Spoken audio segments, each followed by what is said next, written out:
আসসালামু আলাইকুম বন্ধুরা। আপনারা নিশ্চয়ই মেরি পপিন্স মুভিতে অথবা বৃষ্টির দিনে হাতে ছাতা দেখেছেন। হ্যাঁ, এই সাধারণ জিনিসটাই আমাদের ভিজে যাওয়া থেকে বাঁচায়। কিন্তু কখনো ভেবেছেন ছাতা বা আমব্রেলা কিভাবে তৈরি হয় আর এর পেছনের ইতিহাস কতটা চমকপ্রদ? আজকের ভিডিওতে আমরা ঘুরে আসব ছাতার জন্ম থেকে আধুনিক ফ্যাক্টরি পর্যন্ত। তাহলে চলুন শুরু করি। আমব্রেলা শব্দের মূল ল্যাটিন শব্দ আমরা থেকে এসেছে, যার মানে ছায়া।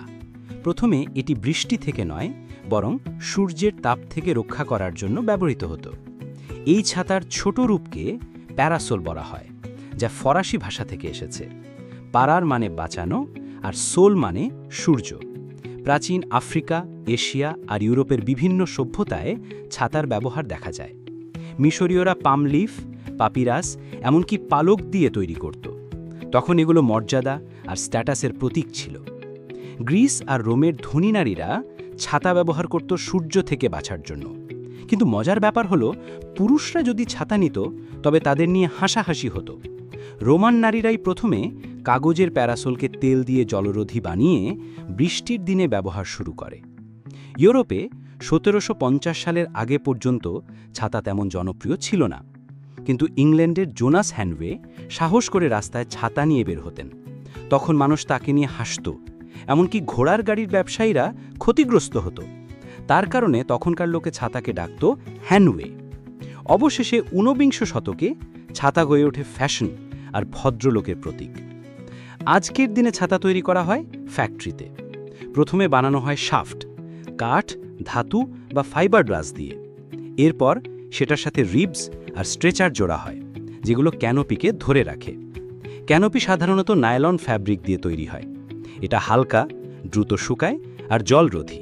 সব প্যানেল একত্রে সেলাই করে মজবুত করা হয়। শেষে হ্যান্ডেল লাগানো হয় কাঠ, প্লাস্টিক বা মেটাল দিয়ে। কোয়ালিটি চেকের পর সুন্দরভাবে প্যাকেজ করে বাজারে ছাড়ে। কোল্যাপসেবল আমব্রেলা আজ সবচেয়ে জনপ্রিয়। এগুলো ভাঁজ করে ব্যাগে রাখা যায়, কিন্তু কাজ করে একই নীতিতে।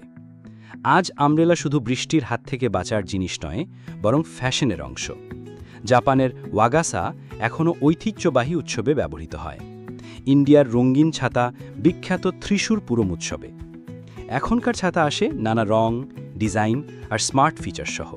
GPS, weather alert, windproof design, এমনকি রিসাইকেল মেটেরিয়ালস দিয়ে তৈরি ইকো ফ্রেন্ডলি আমব্রেলা। বন্ধুরা, একটা সাধারণ ছাতা আসলে কত ইতিহাস আর বিজ্ঞানের ভেতর দিয়ে এসছে, তাই না? বৃষ্টি হোক বা রোদ, ছাতা আমাদের জীবনের অবিচ্ছেদ্য অংশ। আজকের মতো এ পর্যন্তই। আপনাদের কেমন লাগলো ভিডিওটি, সেটা অবশ্যই কমেন্টে জানাবেন। আর হ্যাঁ, ভিডিওটি ভালো লাগলে লাইক দিন, বন্ধুদের সাথে শেয়ার করুন, আর আমাদের চ্যানেল যন্ত্রকথা সাবস্ক্রাইব করুন, কারণ আমরা এমনই চমৎকার ভিডিও নিয়ে হাজির হব আবার।